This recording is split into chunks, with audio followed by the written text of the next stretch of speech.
Yes, good morning everyone.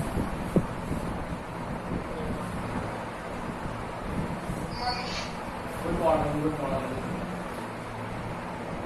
देखो आप लोगों को लास्ट क्लास में मैंने प्रिंसिपल ऑफ रिवर्सिबिलिटी के बारे में बताया था एंड रिफ्रैक्टिव इंडेक्स के बारे में बताया था। रिफ्रैक्टिव इंडेक्स लिखा था हम लोगों ने, it is defined as the ratio of speed of light in vacuum to the speed of light in medium.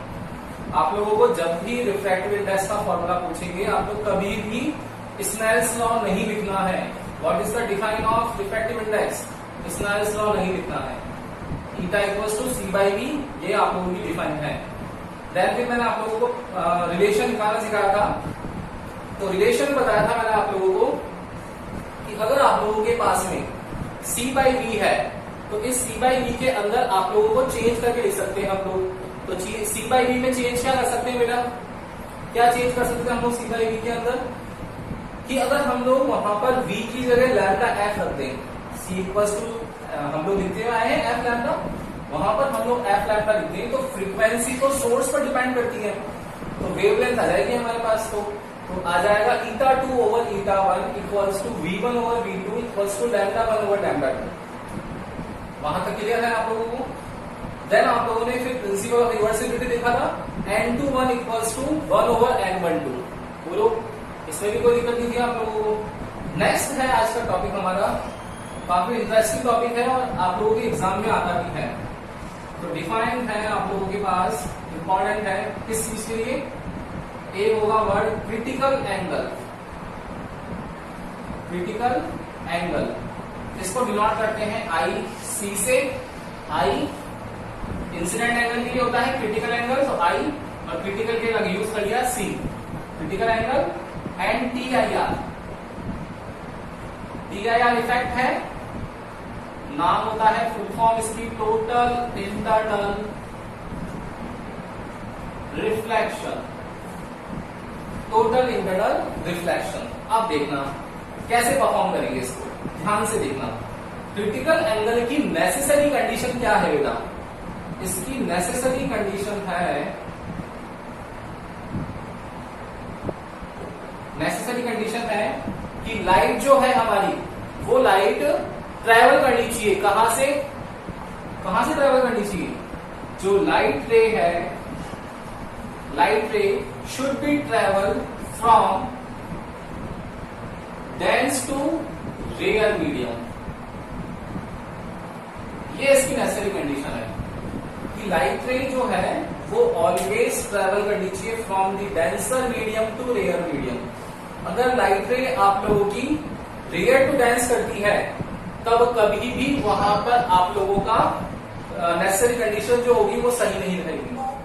तो लाइट रे ऑलवेज डेंस टू रेयर की ओर फॉलो करनी। तो नेसेसरी कंडीशन क्या है critical angle and total internal reflection की? कि light रे जो होनी चाहिए वो ट्रेवल करनी चाहिए from dense to rare medium. अब कैसे इस चीज को हम लोग एक्सप्लेन कर सकते हैं बेटा? देखना ध्यान से। अगर आप लोगों के पास में हम लोग सरफेस ड्रॉ कर लें, ट्रांसपेरेंट सरफेस, फर्स्ट लेते हैं medium 1 which is rare medium, and second medium second which is denser medium. अब देखना 3 केसेस हैं। मैं बोल रहा हूं कि इस डेंसर मीडियम के अंदर मैंने कुछ ले लिया है, कोई सा भी लिक्विड ले लो, मैं ले लिया वाटर ले लिया, दैट सपोज यूनिवर्सल जो हमारे पास लिक्विड है वो ले लिया। अब देखना बेटा, यहां पर क्या होगा कि ये एक नॉर्मल है, कोई अगर लाइट जा रही है यहां से, इंसिडेंट लाइट, ठीक है, तो ये एंगल कौन सा होगा? एंगल ऑफ इंसिडेंस आई। आप लोगों को पता है जब भी लाइट डेंस टू रेयर जाती है, when light rays travel from dense to rare medium, then it will shift away from the normal. ये हम लोग लिखते हैं, तो ये जानी चाहिए स्ट्रेट, लेकिन चली जाएगी इस तरीके से। तो this is the angle of refraction. Refraction हो गया। नाउ यहां पर मेरी जो कंडीशन है आई की, वो मेरा एक कोई एंगल है उससे कम है, आईसी से कम है, इंसिडेंस एंगल जो है वो आईसी से कम है। ये हो गया फर्स्ट केस। सेकंड केस में क्या किया मैंने कि अब मैं अगर यहां पर एक नॉर्मल ड्रॉ कर दूं and I and I C equal हो जाए, सेकंड केस में है मेरा आई एंड आई सी इक्वल हो जाए कि अब इस एंगल को मैं और शिफ्ट कर दूं, बढ़ा दूं, थोड़ा सा इंक्रीज कर दूं। पहले क्या था, कम था, अब मैंने इंक्रीज कर दिया। देखना यहां पर आई है, मैंने इस एंगल को इंक्रीज कर दिया। तो आई इक्वल टू क्या हो गया, आई सी हो गया। अब आई इक्वल टू आई सी हो गया, तो ये बताओ जब ये लाइट इंसिडेंट लाइट रे ऊपर की तरफ शिफ्ट हुई तो ये रिफ्लेक्टेड लाइट भी नीचे की तरफ होगी शिफ्ट। तो जैसे ही हम लोगों ने यहां से शिफ्ट किया तो यहां पर ये जो रिफ्लेक्टेड लाइट थी ये पैरेलल हो गई, parallel to the transparent surface. That means इस बार मेरा आर जो आ गया, एंगल ऑफ रिफ्रैक्शन, वो आ गया कितना, 90 डिग्री। क्लियर। अब मैं इस एंगल को और इंक्रीज कर दूंगा, इस लाइट को और शिफ्ट कर दूं। इट मीन्स मैं इस बार थर्ड केस में आई जो है मेरा इंसिडेंट एंगल, इसको मैं इंक्रीज कर दूं क्रिटिकल एंगल से भी ज्यादा। तो जब क्रिटिकल एंगल से भी ज्यादा कर दिया, इसका मतलब क्या हो बेटा, देखा कि अब मेरे पास यहां पर लाइट रे है, इंसिडेंट लाइट रे, ये इंसिडेंट लाइट रे का मैंने एंगल और इंक्रीज कर दिया। देखो ये इंक्रीज कर दिया, तो I is greater than I C. Now तो पहले ये लाइट यहां थी, सेकंड केस में एंगल इंक्रीज किया तो ये लाइट जो है रिफ्रैक्टेड, वो यहां से यहां पर आ गई, ये आ गई। और अब फिर और इंक्रीज कर दूंगा तो ये लाइट रे फिर शिफ्ट हो जाएगी, नीचे की तरफ चली जाएगी। अब की बार ये जो लाइट रे है वो इस तरीके से नीचे की ओर चली जाएगी। तो ये एंगल आ गया मेरा आर। ये एंगल कौन सा आ गया, आर आ गया। तो अब मैंने क्या लिख दिया इसके अंदर कि इंसिडेंट रे जो है वो ट्रांसपेरेंट सरफेस से ऑलवेज कैसी होती है, रिफ्रैक्ट होती है। लेकिन यहां तो रिफ्लेक्ट हो गई ना, इसलिए इसको बोलते हैं टोटल मतलब पूरी लाइट का इंटरनल, मतलब अंदर ही अंदर हो गया, और रिफ्लेक्शन हुआ है, नॉट रिफ्रैक्शन। पढ़ किसमें रहे हम लोग, हेडिंग चल रही है रिफ्रैक्शन, और उसमें हम लोगों ने फाइंड आउट कर लिया क्या, रिफ्लेक्शन के बारे में। तो टोटल इंटरनल रिफ्लेक्शन यही है। अब देखना डिफाइन लिखेंगे क्रिटिकल एंगल की। तो क्रिटिकल एंगल की डिफाइन क्या होगी, द एंगल, वर्ड ध्यान से सुनना, the angle on which refracted angle becomes 90 degree. The angle on which refracted angle becomes 90 degree, that incident angle is known as critical angle. Clear? Next, अब है total internal reflection. क्या होगा TIR की value? When the value of incident angle is greater than critical angle, when the value of incident angle is greater than critical angle, then light ray will be reflected from the transparent surface. That phenomena of light is known as TIR. आगे कहानी समझ में आ गई? लिख लें एक बार इसको, देखना मैं दोनों डिफाइन लिखवा देता हूं। अब देखो, अगर ये लाइट अगर डेंस टू रेयर नहीं जाती, यहां सोचो डेंस टू रेयर नहीं जाती, रेयर टू डेंस आती, तो रेयर टू डेंस आती तो शिफ्ट होती रहती ना नॉर्मल की तरफ, तो कभी भी TIR परफॉर्म नहीं होता। क्या होता, रेयर टू डेंस आती, लेट सपोज ये रेयर है मेरा, ये डेंस है, तो ये लाइट आ गई। अब क्या होता है, यहां से ये शिफ्ट हो जाती, तो शिफ्ट हो रही ना, मतलब ये तो इसी सब मीडियम में जा रही है, वापस रिफ्लेक्ट होकर इस मीडियम में थोड़ी जाएगी। मीडियम में कौन सी आएगी, जो अब शिफ्ट होगी। अब ये शिफ्ट किसमें होगा, जब light rare to dense to rare जाएगी। डिफाइन लिखेंगे हम लोग अब क्रिटिकल एंगल की, क्या हो जाएगी क्रिटिकल एंगल की डिफाइन, देखना यहां पर सब जगह क्रिटिकल एंगल CA की डिफाइन लिख रहे हैं हम लोग, the angle on which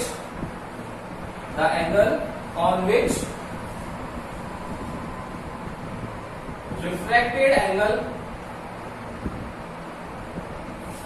the angle on which refracted angle becomes 90 degree, R equals to 90 degree, then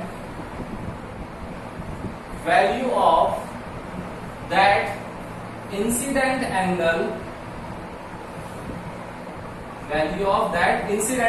incident angle ही तो है, I equals to IC, value of that incident angle ही मेरा बन जाएगा, is known as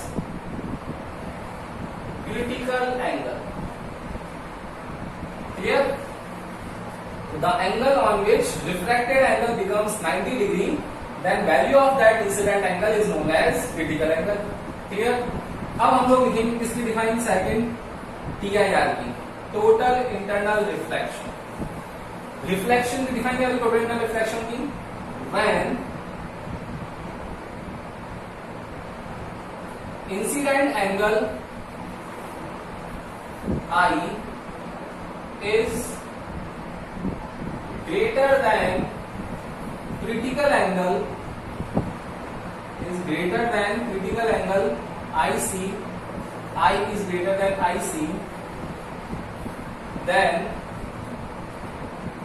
light ray will be reflect, इस reflect word को underline करना है, reflect from the transparent surface. देखो वर्ड लगा दिया मैंने ट्रांसपेरेंट सरफेस से. ट्रांसपेरेंट सरफेस से तो रिफ्रैक्शन होता है, लेकिन ट्रांसपेरेंट सरफेस से रिफ्लेक्शन भी करवाना है. कब हो जाएगा कि जब इंसिडेंट एंगल मेरा ग्रेटर देन हो जाए किससे, क्रिटिकल एंगल से, तो रिफ्लेक्शन भी होता है. will be reflect from the transparent surface. That phenomena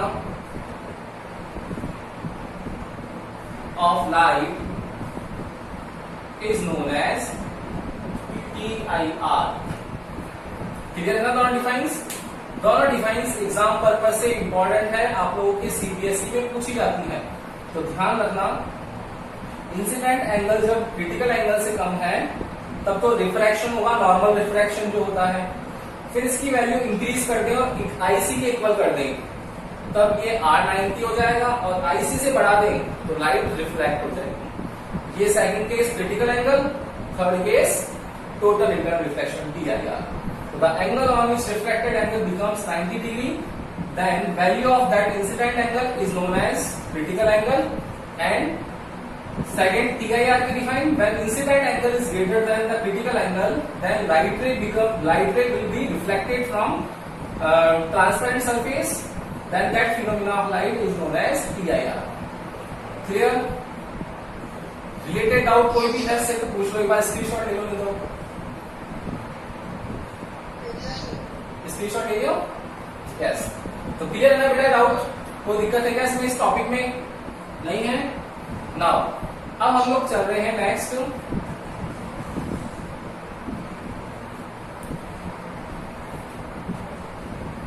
अब है लेंस इक्वेशन. कल मैंने आप लोगों को यही बताया था कि आज की क्लास में हम लोग total internal reflection and lens equation के बारे में पढ़ेंगे.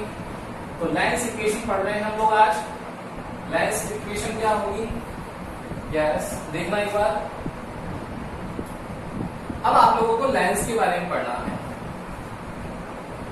हम लोगों ने फर्स्ट पढ़ा था मिरर के बारे में.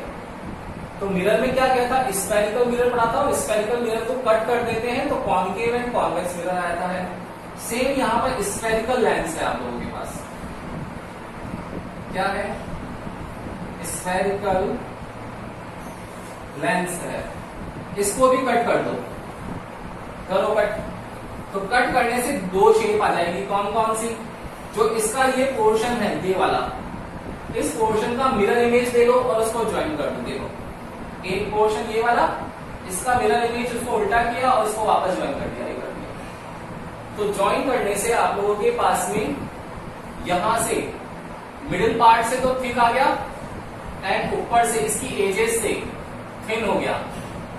तो मिडिल पार्ट से थिक और अपर एंड लोअर एज से अगर थिन हो जाए तो ऐसा जो लेंस बनता है उस लेंस को बोलते हैं कॉन्वेक्स लेंस. सेम सेकंड होता है कि ये जो पोर्शन है मेरा, इस पोर्शन को मैं वापस ड्रॉ कर दूं इस तरीके से, एंड इसका उल्टा करके वापस ज्वाइन कर दूं. देखो इस तरीके से, इस तरीके से जो आप लोगों के पास लेंस बनता है, जो मिडल में से क्या होगा, थिन होगा, and upper and lower edge से क्या होगा, थिक होगा. देखो जस्ट उल्टा है इसका. तो अपर एंड लोअर एज थिक होती है, मिडिल पार्ट अगर थिन होता है, तो इस टाइप के लेंस को बोलते हैं हम लोग concave lens. Clear?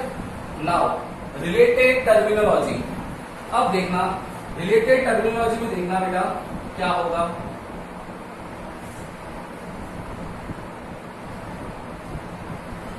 Related terminology देखना, दोनों की देखना ध्यान से। मैंने एक बार ड्रॉ कर दिया कॉन्वेक्स लेंस, एक बार ड्रॉ कर दिया कॉनकेव लेंस। देखो क्या करेंगे हम लोग, ये दोनों बीच में से इसको अगर हम लोग कट कर दें तो मिडिल पार्ट में सिमेट्री है ना इसके। अगर हम लोग यहां से एक ड्रॉ कर दें ऐसा, तो मिडिल पार्ट से सिमेट्री आ जाएगी इसमें, बिल्कुल आएगी। फिर सेम ऐसा अगर इसको हम लोग ड्रॉ कर यहां से कट कर दें तो मिडिल पार्ट में सिमेट्री आ जाएगी। तो जो मिडिल पार्ट में सिमेट्री आ रही है, ये मिडिल पार्ट में सिमेट्री का मतलब क्या है कि दोनों तरफ से रिफ्रैक्शन जो होगा वो सेम होगा। इस वजह से इस एक्सिस को बोलते हैं हम लोग क्या, ऑप्टिकल एक्सिस।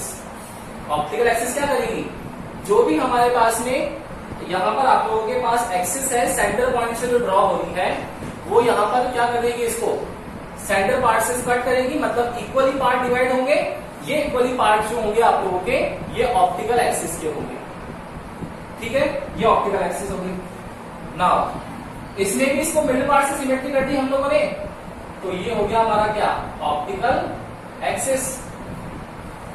फिर हम लोग क्या करेंगे, आपकी बात प्रिंसिपल एक्सिस करेंगे। देखना ये वाली कौन सी हो जाएगी, ये एक्सिस कौन सी होगी, प्रिंसिपल एक्सिस। सेम आप लोगों के पास में यहां से ड्रॉ करेंगे ये वाली, तो ये कौन सी एक्सिस होगी, प्रिंसिपल एक्सिस। तो ये दोनों यहां पर कौन सी है, इन एक्सिस को बोलते हैं हम लोग प्रिंसिपल एक्सिस। ठीक है, थर्ड चीज अब देखना, थर्ड क्या बोल रहे हैं हम लोग यहां पर, थर्ड बोल रहे हैं एक हो गया ऑप्टिकल एक्सिस, एक हो गया प्रिंसिपल एक्सिस। इसके बाद में हम लोग बोलते हैं कि जहां principal axis and optical axis cut करती है इस पॉइंट पर, principal axis and optical axis जहां कट करती है इस पॉइंट पर, तो उस पॉइंट को बोलते हैं ऑप्टिकल सेंटर। क्या बोलते हैं, optical centre. Fourth, poles decide करेंगे। देखना ये वाला जो लेंस है, लेंस एल एल डैश, इसका ये वाला पार्ट, तो मिडिल पार्ट क्या होगा, पोल P1, इस वाले का मिडिल पार्ट का पोल क्या होगा, P2। तो L P1 L dash and L P2 L dash, ये दोनों क्या हो जाएंगे, पोल हो जाएंगे। फिर अब स्फेरिकल मिरर के हम लोगों को centre of curvature and focus decide करने हैं। देखना इधर देखो, ये पोर्शन है L P1 L डैश, इसका अगर हम लोग स्फेयर कंप्लीट करें तो स्फेयर किस तरफ आएगा बेटा, अगर हम लोग L P1 L डैश का करेंगे तो देखो ये स्फेयर कंप्लीट करेगा, ये वाला तो स्फेयर कंप्लीट करेगा, तो L P1 L डैश का स्फेयर किस तरफ आएगा, इस तरफ। इट मींस इसका centre of curvature for P1 it will be C1 and principal focus will be F1। Now for this L P2 L dash, L P2 L dash की spherical mirror इस तरफ होगा, तो P2 का centre of curvature क्या होगा, इस तरफ होगा C2 एंड P2 के लिए फोकल लेंथ क्या होगी, F2। लेकिन देखना इसमें, देखना अब देखना डिफरेंट होगा इसमें। यस, अब आप लोगों के पास कॉन्केव लेंस है, तो कॉन्केव लेंस में जब मैं इसको यहां से डिवाइड करूंगा तो ये ऑप्टिकल एक्सिस है, तो पोल्स कौन से होंगे, yes P1 and P2। Now इस P1 का मेरा स्फेरिकल देखो लेंस किधर आएगा, इस तरफ आएगा क्योंकि इसकी स्ट्रक्चर इस तरफ है। तो P1 का C1 कहां आएगा, इस तरफ, और फोकल लेंथ भी कहां आएगी, इसी की साइड में। नाउ P2 के लिए मेरा फोकल लेंथ और कहां पर आएगा, इसके लिए आएगा F2 और सेंटर ऑफ कर्वेचर C2। तो देखना बेसिक डिफरेंस हो गया कि कॉन्वेक्स लेंस में मेरा जो पोल है P2 उसकी तरफ फोकल लेंथ और सेंटर ऑफ कर्वेचर है P2 की तरफ F1 C1 है, P1 की तरफ F2 C2 है, क्योंकि ये पार्ट इस तरफ कंप्लीट हो रहा है, ये पार्ट इस तरफ कंप्लीट हो रहा है। लेकिन यहां पर क्या है, यहां पर पोल P1 की तरफ ही है C1 और पोल P2 की तरफ ही है C2, तो इसमें सेम साइड में है, इसमें अपोजिट साइड में कॉन्वेक्स लेंस में। क्लियर हो गया पार्ट आपको, कॉन्वेक्स एंड कॉन्केव लेंस। किसी को भी दिक्कत है तो बोलो बेटा, नहीं है ना, इजी सा है, आप लोगों ने पहले भी 10th क्लास में भी सीख रखी है चीजें। तो एक बार इसका स्क्रीनशॉट ले लो एंड देन इसके आगे हम लोग नेक्स्ट चीज करते हैं आज, lens equation. Yes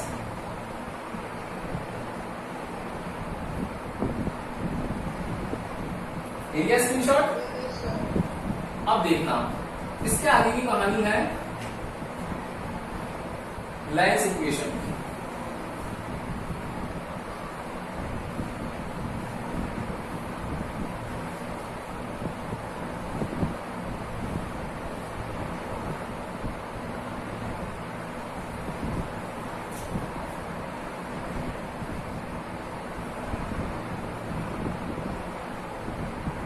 lines equation ये लेस इंपॉर्टेंट है, इतना इंपॉर्टेंट नहीं है, किसी के लिए भी कर लो। तो जो रियल इमेज फॉर्म करता है कॉन्वेक्स लेंस, उसके लिए कर रहे हैं हम लोग। देखना ध्यान से, ये आप लोगों के पास में कॉन्वेक्स लेंस है, ये कॉन्वेक्स लेंस की ऑप्टिकल एक्सिस है, ये इसकी प्रिंसिपल एक्सिस है, ये पोल है इसका P1, ये पोल है P2, लेंस है L डैश। देखना ध्यान से, अगर मैं ये बोल रहा हूं फोकल लेंथ इसका पार्ट ये है P2 का, स्फेरिकल मिरर का मैं यहां से ड्रॉ करोगे तो स्फेरिकल मिरर यही तो आएगा, स्फेरिकल लेंस। तो P2 का क्या हो जाएगा F2 और ये C2। मैंने क्या करा, एक ऑब्जेक्ट को यहां रख दिया, प्लेस कर दिया, ऑब्जेक्ट है AB। तो क्या होगा, when a light ray which is parallel to the principal axis is incident on the convex lens, then after refraction it will be passed from the principal focus point, right? P1 का principal focus will be F1, clear? ये F1। now हम लोगों को image form करनी है, तो दो light को इंटरसेक्ट करना पड़ेगा, तो ये ऑप्टिकल सेंटर है। अब यहां पर ऑप्टिकल सेंटर से जो लाइट आती है, रूल होता है कि ऑप्टिकल सेंटर से जो भी लाइट आती है वो स्ट्रेट पास हो जाती है, और उसी पाथ पर वो रिटर्न लाइट भी हो सकती है अगर मिरर लगा दें हम लोग इस तरफ। तो जहां भी लाइट इंटरसेक्ट हुई है वहां पर इमेज बनेगी। तो ए बी की एरो किस तरफ आया, नीचे की तरफ, तो B dash A dash, it means inverted image form होगी। तो इमेज का जो नेचर होगा वो कैसा होगा, रियल एंड इन्वर्टेड। अब हम लोगों को लेंस इक्वेशन लिखनी है। लेंस इक्वेशन क्या होती है, 1/f equals to 1/v minus 1/u। तो वैल्यूज लिखनी पड़ेगी। देखना, ऑप्टिकल सेंटर से ऑब्जेक्ट ये डिस्टेंस कितनी होगी, -u। इस ऑप्टिकल सेंटर से फोकल लेंथ ये कितनी होगी, +f। ये देखो ये वाली डिस्टेंस, एंड ऑप्टिकल सेंटर से ही इमेज की कितनी हो जाएगी, v। ये दोनों राइट हैंड साइड में है इसलिए प्लस आएंगे, ये लेफ्ट हैंड साइड में था इसलिए हम लोगों ने यहाँ पर माइनस यूज कर लिया। अब देखना, वही मिरर इक्वेशन में जो काम कर रखा है सेम काम यहाँ भी करना है भाई। 1/f का रिलेशन बताना है एक बार v के साथ, f का रिलेशन बताना है एक बार u के साथ। बताओ मुझे यहाँ पे कौन कौन से ट्राइंगल दिख रहे हैं बेटा। देखो u के ट्राइंगल दिख रहा होगा आप लोगों को, u वाला ABO, ये दिख रहा है सबको, ABO ये पूरा ट्राइंगल u के लिए। v के लिए कौन सा ट्राइंगल दिख रहा होगा आपको, OA डैश B डैश। देखो ABO, ये ABO and OA dash B dash, ये पूरा वाला, इन दोनों ट्राइंगल्स मिलेंगे। फिर अब कौन सा दिख रहा है, अब F बच गया, तो U और V के लिए हो गया, F हो गया। अब F के लिए कौन सा ट्राइंगल दिख रहा है आप लोगों को, ये वाला, कौन सा, O, इस पॉइंट का नाम दे दिया मैंने L, जैसे लेट सपोज, तो OMF1 ये वाला, और इसका रिलेशन लिखेंगे किसके साथ, F1 A dash B dash के साथ। देखो इसमें भी आ जाएगा वर्टिकली अपोजिट और 90 डिग्री आ जाएगा। बोलो क्लियर ना।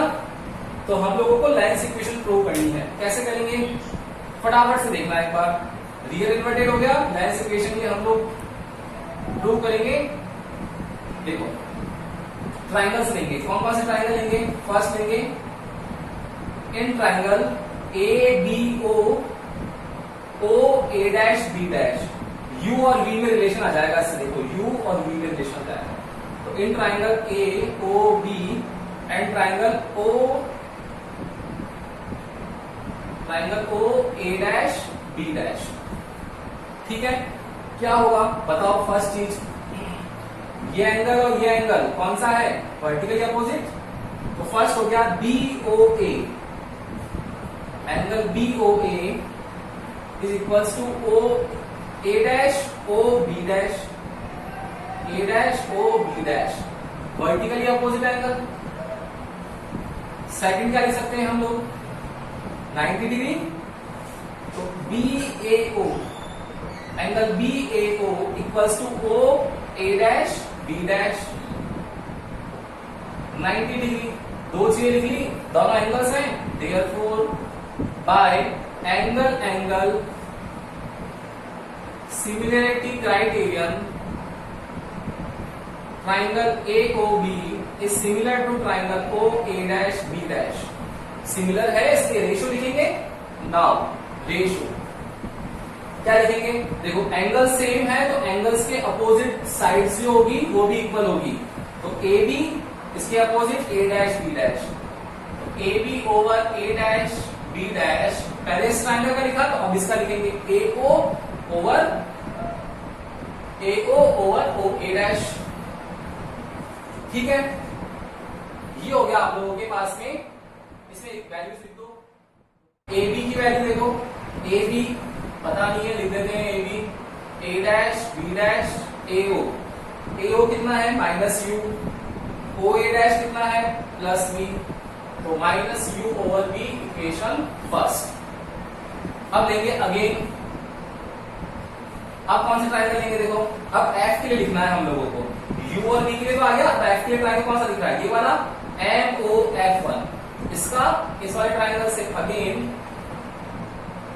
In triangle MOF1 and triangle F1 A dash B dash, क्या होगा दोनों में बताओ। फिर वर्टिकली अपोजिट आ जाएगा, तो फर्स्ट क्या आएगा, angle MF1O equals to angle A dash F B dash, A dash F B dash, vertically opposite angle A dash F1 B dash. Second 90 degree, तो 90 डिग्री में क्या होगा, MOF1 equals to F1 A dash B dash, F1 A dash B dash, 90 degree. क्या हो जाएगा फिर वही, therefore by angle similarity criterion triangle MOF1 is similar to triangle F1 A dash B dash। Now again ratio लिखेंगे, ratio क्या होगा बेटा, देखो एंगल्स के अपोजिट साइड, अगेन एंगल के अपोजिट क्या है, MO over A dash B dash, MO over A dash B dash equals to side F के रिस्पेक्ट में OF1 divided by F1 A dash।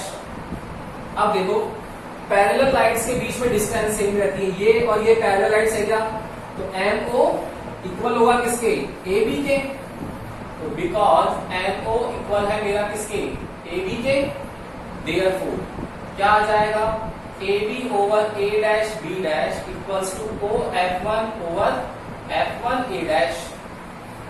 Values लिख लो, तो AB over A dash B dash equals to OF1 कितना है, F1 A dash, देखो है नहीं, पता ही नहीं ना, लेकिन ओवरऑल पता है V। इस V में से अगर ये F माइनस कर देंगे तो ये बच जाएगा, तो V माइनस F, ये हमारे पास इक्वेशन आ गई सेकंड। देखो इक्वेशन फर्स्ट और इक्वेशन सेकंड दोनों सेम है। मिरर इक्वेशन में मैंने ये बताया था AB over A dash B dash लेके आना होता है, तो मिरर इक्वेशन में भी हम लोगों ने ये किया था। अब देखो लाइंस इक्वेशन में भी AB over A dash B dash आ गया, बस दोनों को इक्वल कर देंगे तो कितना आएगा, therefore from equation first and equation second -U over V equals to F over V minus F, cross multiply कर लो, क्या आएगा क्रॉस मल्टीप्लीकेशन पे, -U V minus F equals to VF, तो -UV minus minus plus UF equals to VF आ गया। अब हम लोगों को पूरी इक्वेशन चाहिए, यहाँ F चाहिए, तो क्या करो, इस होल इक्वेशन को डिवाइड कर दो UVF से, तो divided by whole equation above, divide the above equation by uvf।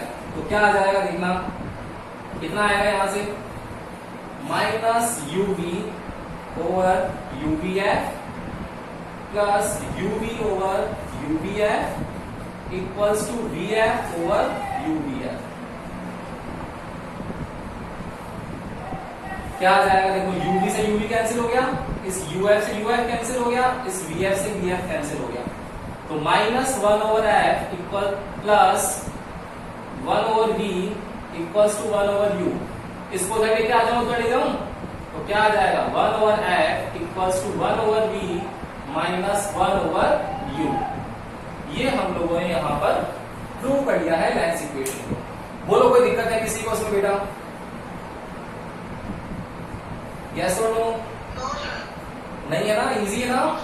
क्या किया हम लोगों ने, देखना ध्यान से, ए बी ये वाला ट्राइंगल यू के लिए, ओ ए डैश बी डैश ये पूरा ट्राइंगल वी के लिए, और एफ के लिए ओ एम एफ वन। तो इसका भी किससे लिखना पड़ेगा, तो ये ट्राइंगल ले लिया एफ वन ए डैश बी डैश।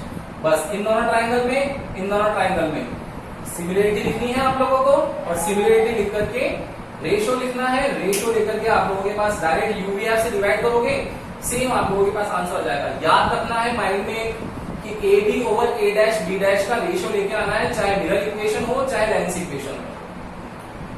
कर लोगे क्या, बताओ मुझे, कर लोगे ना?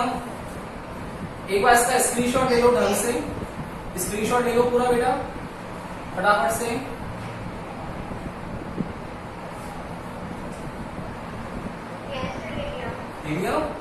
यस। तो अब आप लोगों को जो मैंने आज पढ़ाया है, critical angle, TIR and third lens के बारे में, कि लेंस का फॉर्मेशन कैसे होता है, इसकी टर्मिनोलॉजी, एंड फोर्थ बताया मैंने आप लोगों को लेंस इक्वेशन।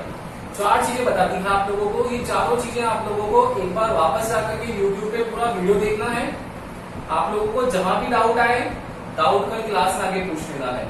वीडियोस आप लोग रेगुलर बेसिस पे देखो, आप लोगों को सबको फायदा होने वाला है, क्योंकि लाइव क्लासेस का फायदा यही है कि आप लोग एक बार लाइव पढ़ लेते हो और एक बार वीडियो देख लेते हो, तो वो आप लोगों का 70% जो सीखा है क्लासरूम में वो 100% पे कन्वर्ट हो जाएगा। मैं हर बार बोलता हूँ ये चीज आप लोगों को, कि आप लोगों के पास ऑनलाइन क्लासेस का सबसे बढ़िया यही तरीका है कि आप लोगों के पास एक बार पूरा वीडियो आप लोग देख सकते हो, पूरी एज इट इज क्लास आप लोगों की रिवाइज हो सकती है।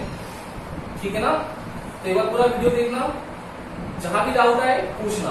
क्लियर है? बोलो ओके।